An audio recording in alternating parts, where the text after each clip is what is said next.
first I want to thank all of you for coming out.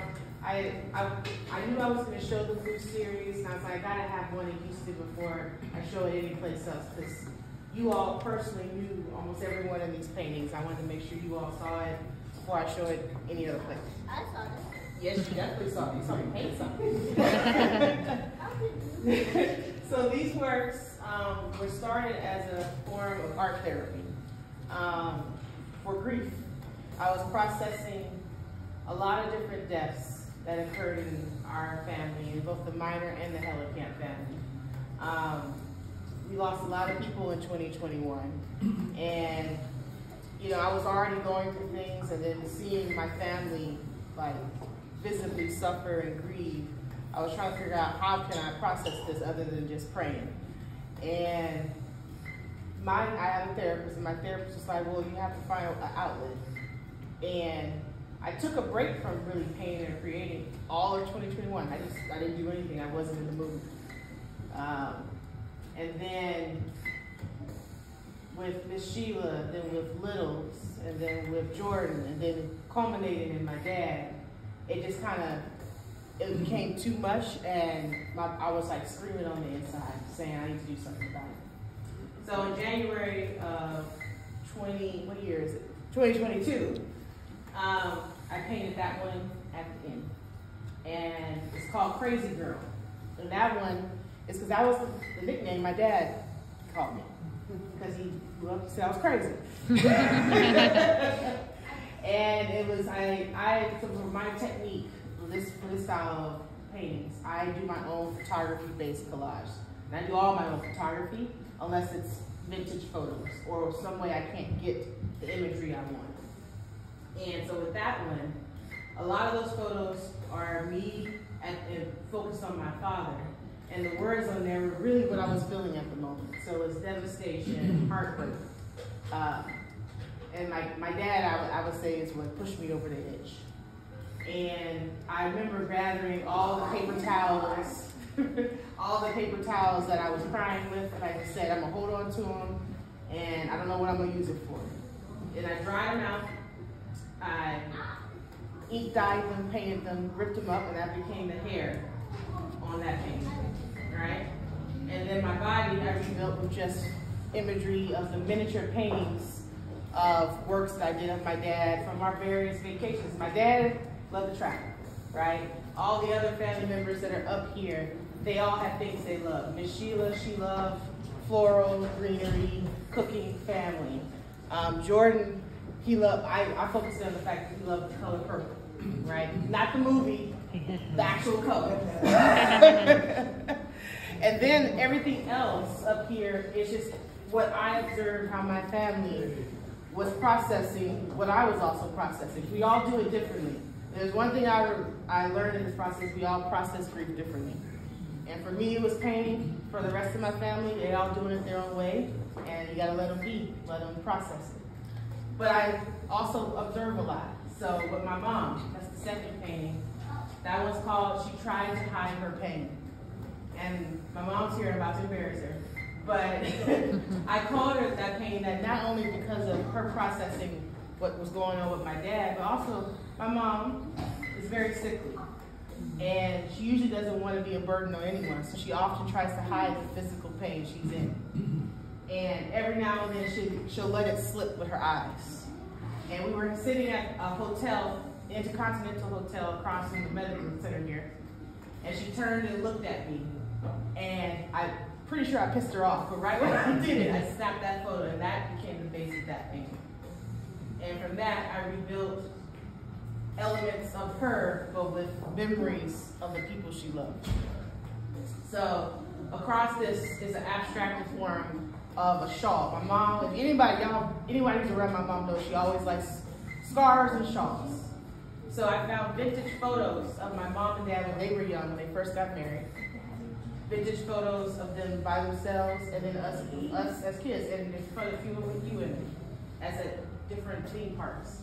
And that's what I used to rebuild my mom's shawl, from the memories, the happy memories of when we were all still together and still here. The next one is me. And this one was clearly, it was Colette had just left out of town and needed a much needed break. I had collapsed on the floor in what I called my room, but it wasn't my room. I was just visiting at my parents' house, and me and my mom had been rotating going to the hospital, and I just broke down into tears, and my phone accidentally took a photo of me because I was actually trying to dial someone because I was so caught up with crying. And that photo, I was like, I look crazy. I look terrible.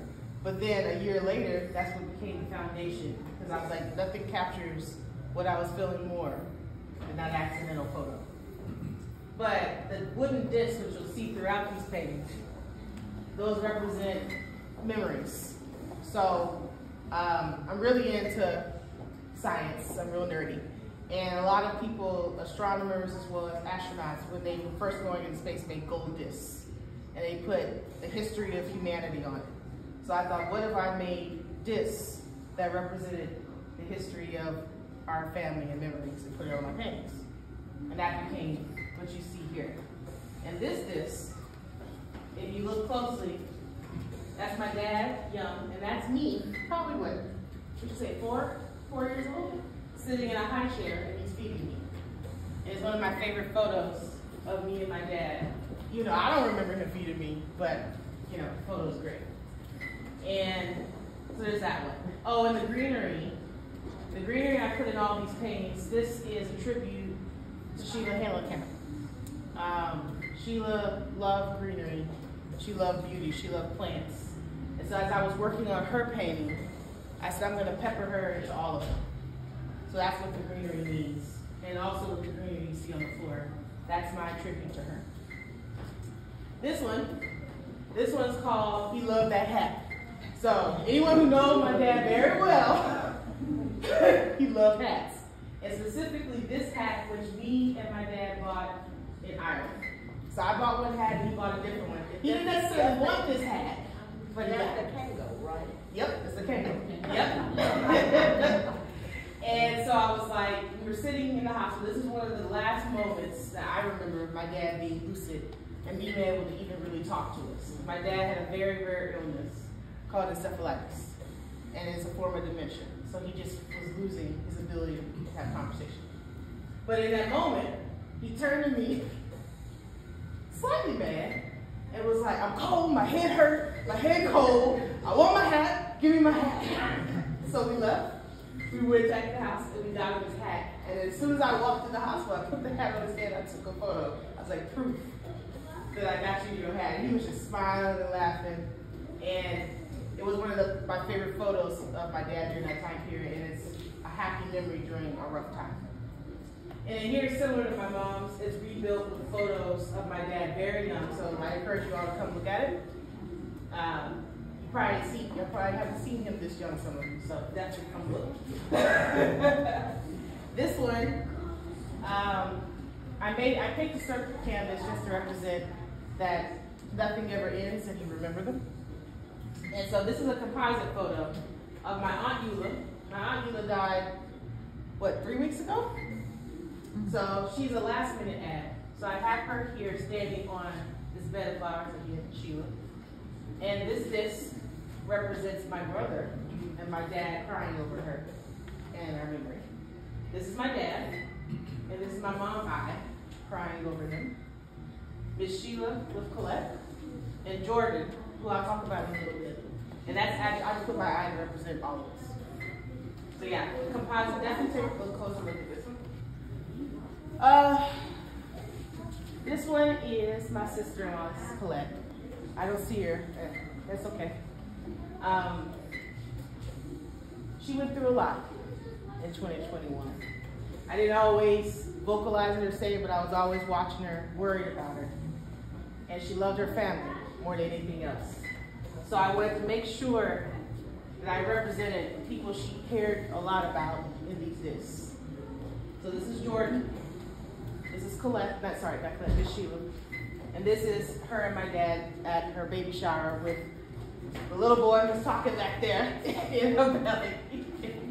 And then, of course, the greenery. And this is her composite of her and her twin. I don't know if you know Colette is a twin. She's a fraternal twin, so I have pictures of her twin brother, her other siblings, and her nieces and nephews here. This one is called Grasping at Straws of Hope. All right, this one is one of my favorites. This is called Sheila Meemaw. And this one, as well as Jordan's, is a difference in that all of the backgrounds we used were always pale blue, because that's all our favorite colors. But for Miss Sheila, she liked a different shade of blue. And I was like, I can't have him. I gotta make sure it's right. So that's why you see an ombre going from a darker shade of blue and turquoise up to the light blue.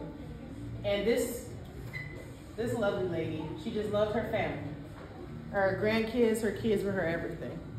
And she also loved plants and baking. So I tried to incorporate all of that into here. One special element is these elephant ears here. She loved elephant ears. And both her daughter as well as her son grow elephant ears. So I got a photograph of the real elephant ear, painted it, and then glued it onto here to represent a family. And Sheila Meemaw, because that's her mom. Last one, no, not last one, but second to last. This one is called Follow the Plan, I Will Pop. And I've discussed this one with a lot of y'all. This features my brother, who's standing right there. And this was a rough moment. We were at the hospital, and I was watching my brother as he was, I think, just trying to figure out the next steps and plan. And because of my dad's form of dementia, he would try to give us messages, even though he couldn't articulate them fully. So all he could say was follow the plan, which was, you know, if you know my dad, he always had plans within plans within plans, especially to take care of his family. And so Franco would always acknowledge him and say, I will pop, I will pop. And my dad was a devoted witness. And he would sometimes utter in the hospital, I will see you in the new system. So that's what I painted in here. And it's just the memories of his grandson, his daughter-in-law, and all of us floating from Franco's hands, because Franco had the weight of the world on his shoulders with this, and he couldn't always express it. But he often showed a lot of his emotion in his hands. I don't know if he knows he does that, so I made sure to show it here. Last one is Jordan. It's called Jordan Purple and Blue. Again, his favorite color is purple, so I couldn't just have a blue canvas. And in here, he's made up of all of his siblings, because he loved his brothers and sisters more than anyone I know. That's what he talked about every time I saw him. And he died a few months before my dad, hit and run. And I wanted to represent him because it was just such a young life snuff out, and he was exceptional. And I don't think he ever knew I thought that about him. So I said, well, I'll try and paint him in a way where at least his family will know I thought that of him. And that's it. This is a very, very emotional series for me. But I felt, at least for me, it had to be done so that folks would know how much I cared and I love them. And that's it. And we do.